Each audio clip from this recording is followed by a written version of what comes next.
Olá, meus amores, tudo bem com vocês? Hoje é dia 4, né? Quinta-feira, e nós vamos aí para nossa aula de matemática, né? Na aula passada nós fizemos aí apenas um joguinho, então nessa aula de hoje nós não teremos aí correção, tá certo? Nós já vamos aí iniciar a nossa aula observando a abertura do capítulo 2, que é o capítulo que a gente vai estar estudando agora, se aprofundando, né, que é a resolução de problemas, tá? Nesse capítulo 2, a gente já começa aí vendo a imagem de uma menina num supermercado, ou talvez numa lanchonete, né? Tá vendendo, numa venda, né? Tem várias coisas aí, várias coisas para vender. E ela tá dizendo aí uma frase, tá saindo um balãozinho aí de fala, né? Desse personagem. Possa escolher entre 2 tipos de casquinha e 3 sabores de sorvete. Então aí ela tem algumas opções, né? Ela tá aí querendo comprar um sorvete, ela tem algumas opções, né? E no ícone Conversa Vai, diz: você já precisou escolher algo que combine várias opções diferentes, como a que a menina está dizendo? Então, vocês já foram aí, né, numa lanchonete ou numa sorveteria e tiveram aí que fazer um combo, né? Escolher talvez um sanduíche com um suco e uma batata frita ou nugget, né? E tiveram aí que fazer umas escolhas e tentar fazer um combo, um pacote, né? Vocês já passaram por uma situação assim? A gente vai ver que a matemática tem muito a ver com o nosso dia a dia e com situações assim, do nosso cotidiano, né? Em que a gente precisa aí utilizar a matemática e saber um pouco, né? Sobre esses conceitos matemáticos para melhor resolução desses problemas, né? Simples do dia a dia. Então é sobre isso que a gente vai estudar hoje. Observem a explicação para a gente aprender mais sobre esse assunto. Vamos lá! Aí na abertura do nosso capítulo, né, a gente pode ver uma garotinha, né, o nome dela é Ana, e ela tá dizendo que pode escolher 2 tipos de casquinha e 3 sabores de sorvete diferentes. Então o que a gente precisa pensar é quantas combinações é possível a partir desses números, 2 casquinhas e 3 sabores de sorvete diferentes. Quantas combinações diferentes ela pode fazer aí com essas opções, né? Isso é uma das formas da gente resolver os problemas, observar as informações que são nos dadas, né, de alguma maneira. Então, para isso, a gente vai aí ver logo no início do nosso capítulo, logo aí na primeira página do capítulo, né, algumas dicas para nos ajudar a resolver um problema com maior facilidade, tá certo? Então, fica ligado aí nessas dicas, que isso é muito importante para a gente conseguir aí resolver os problemas, tá bom?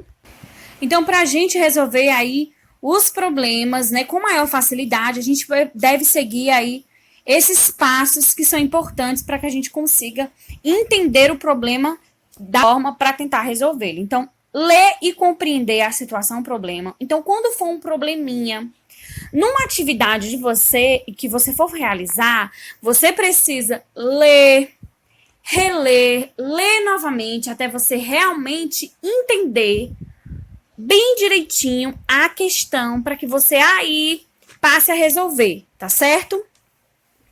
Você também deve identificar os dados apresentados e o que é solicitado, tá? Isso é muito importante porque a partir dos dados que estiverem sendo apresentados é que você vai conseguir resolver. E também você só vai conseguir resolver se você realmente souber o que a questão está lhe pedindo. E aí você vai identificar se você precisa somar, né? Usar uma continha de adição, ou se você precisa subtrair, ou se você precisa multiplicar, e assim por diante, tá? Elaborar um plano para a resolução e executá-lo. Como assim elaborar um plano? É você saber que método você vai usar para conseguir resolver a questão, tá? Isso é muito importante. Se você vai usar continha, se você vai usar um material dourado, se você vai fazer um desenho, se você vai fazer uma tabela, um gráfico, o que for necessário para você resolver aquele problema. E por último, verificar a solução encontrada. Você vai ver se realmente você conseguiu resolver o problema, tá? Então, para a gente resolver aí a questão problema, né? Qualquer probleminha que você vai resolver, você antes precisa se perguntar: o que é pedido no problema? O que se procura no problema?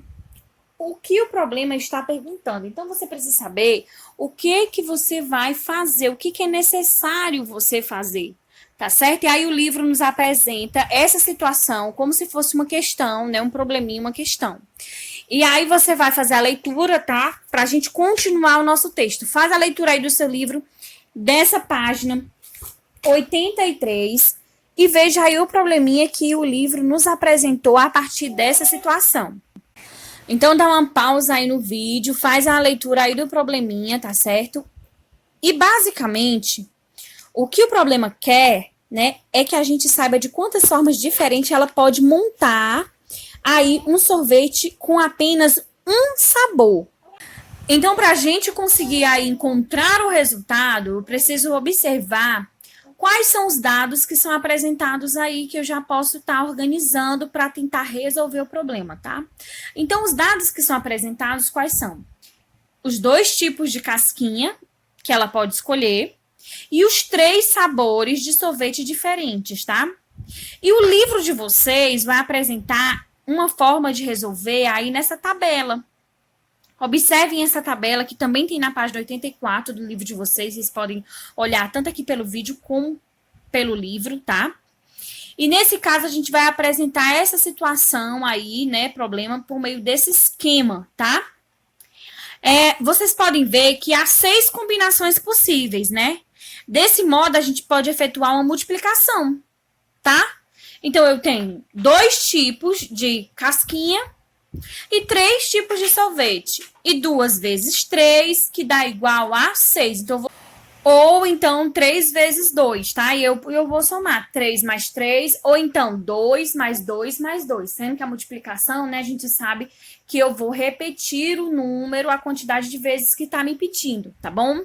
Então, aí a gente pode criar uma conta de multiplicação a partir desse problema. Então, gente, pra gente resolver uma situação, problema, a gente pode usar qualquer tipo de esquema, tá? A gente pode fazer desenho, a gente pode fazer, contar nos dedos. O importante é que você consiga realmente atingir o resultado que a questão está lhe pedindo. Então, o método que você vai usar para estar resolvendo não importa. O importante é que você consiga o resultado certo, tá? E aí, depois, você precisa também conferir, né? Para ver se você conseguiu acertar. Então, é importante que você faça com calma, observando direito os dados que a questão está lhe oferecendo e também conferir se você realmente acertou, né? Aí, logo no final dessa página 84, a gente vai ver aí algumas perguntas que nos ajudam a observar se a resposta que a gente colocou está certa, né? A gente encontrou 6 possibilidades, né? Então, nós temos 3 sabores diferentes entre nossas opções de sorvete? Sim. E aí, na tabela, no esquema, nós também temos, aí nós colocamos os 3 sabores diferentes. E também na nossa multiplicação, nós colocamos aí o 3, né? E temos 2 casquinhas entre nossas opções de sorvete? Sim. E nós também colocamos aí 2 opções de casquinha no esquema, né, que o livro apresenta. E também colocamos o 2 na nossa multiplicação, 3 vezes 2. Os sorvetes obtidos têm uma bola. A resposta é sim. Assim concluímos que 6 possibilidades é uma resposta válida. E para vocês treinarem aí o que a gente estudou agora, nós temos aí uma atividade com a lupa na mão, tá? Essa atividade do ícone com a lupa na mão vai ficar como atividade de classe, tá? E eu vou deixar aí no final do vídeo uma outra atividade para vocês fazerem mais tarde ou no final de semana, que vocês vão precisar me enviar na próxima aula de matemática, tá bom? Essa com a lupa na mão eu vou fazer a explicação. A outra, se você tiver alguma dúvida, você me envia aí a sua pergunta que eu vou tentar lhe ajudar da melhor forma possível. Na primeira questão, vocês vão ver que a Ana vai descobrir aí um novo sabor, né, que chegou aí na sorveteria, tá? E aí vocês vão ver como é que ela pode fazer essas combinações, tá? Quantas combinações ela pode fazer agora que vai ter 4 sabores, tá? Então, tem mais um sabor. Em vez de 3 sabores, vão ser 4. E aí, você vai tentar descobrir qual é a resposta correta de quantas combinações ela pode fazer com uma bola de sorvete, 4 sabores diferentes e 2 casquinhas. Aí, na segunda questão, a Ana quer comprar 12 sorvetes, né? 12 sorvetes aí para cada um dos amigos dela. Ela tem 12 amigos, ela quer comprar 12 sorvetes, um para cada um. O sorvete custa R$13, ela tem R$20 e na letra A quer saber se esse valor é suficiente para comprar os 12 sorvetes, tá? Então, para isso, você pode pegar essas informações, tá? Que a questão está lhe dando e fazer uma continha aí de multiplicação, tá certo? Depois, você vai ver quanto vai dar e vai comparar. Se tiver dado menos de 20 ou 20, é porque vai dar para comprar, né? O sorvete para todo mundo. Se o resultado passar de 20, é porque não vai dar. Qual é o valor total da compra? Aí na letra A, se você fizer o cálculo de multiplicação, você já vai conseguir responder também a letra B. E na letra C, você vai continuar essa sequência aí de 3 em 3 em 3, sempre acrescentando o 3, para mostrar aí nessa forma de sequência o valor total da compra que ela vai precisar fazer, tá certo? Gente, vocês vão ter um outro probleminha, tá? Porque ela pode também, ela tem a opção de comprar picolé pra turma, né? E picolé custa um pouco mais barato, R$1,50, né? E ela tem R$20. E você vai ver se o picolé ela vai conseguir pagar pros 12 amigos delas, tá? Como é um número aí quebrado, tá? R$1,50, eu aconselho vocês a irem somando essas quantidades, tá? Faça uma questão aí de multiplicação, mas vão somando essas quantidades, tá bom? Até você chegar aí no resultado de 12, tá bom? Então, é isso, gente. Fiquem aí com a continuação do vídeo e façam a anotação da agenda de vocês, tá bom? É isso aí, gente. Eu espero que vocês tenham gostado da explicação, tenham entendido tudo direitinho, né? Tenham visto como a gente utiliza a matemática aí no nosso dia a dia, em situações, problemas que a gente vai encontrar aí no nosso cotidiano, tá certo? Eu vou estar deixando aqui no decorrer do vídeo para vocês a nossa agenda. Utilizem a agenda escolar de vocês, tá certo? Façam anotação e sempre observe que quando eu coloco a agenda, eu coloco uma atividade para ser entregue agora, pela manhã, como se fosse uma atividade de classe e que vai contar aí com a sua presença. E a outra atividade que tem aí um tempinho a mais, tá? Que você pode fazer de tarde, que você pode fazer à noite, né? Pode fazer no outro dia que tiver menos atividade e que você só vai ter que me mandar uma foto, um retorno dessa atividade só até a nossa próxima aula, né? Da disciplina. Então, no caso, essa eu vou passar uma atividade para você me mandar hoje e a outra atividade que eu vou passar aí na agenda, eu vou deixar, sempre eu deixo explicando, né? Atividade para ser enviada hoje, atividade para ser enviada até a nossa próxima aula. E essa aqui vai ser enviada até a nossa próxima aula, vocês têm até o final de semana para fazer, então não precisa se apressar para tentar fazer tudo de uma vez, tá certo? Vamos fazendo com calma e dando prioridade aí nessa semana para as avaliações, tá certo? Então é isso, gente. Um beijão, fiquem com Deus, até a nossa próxima aula. Tchau!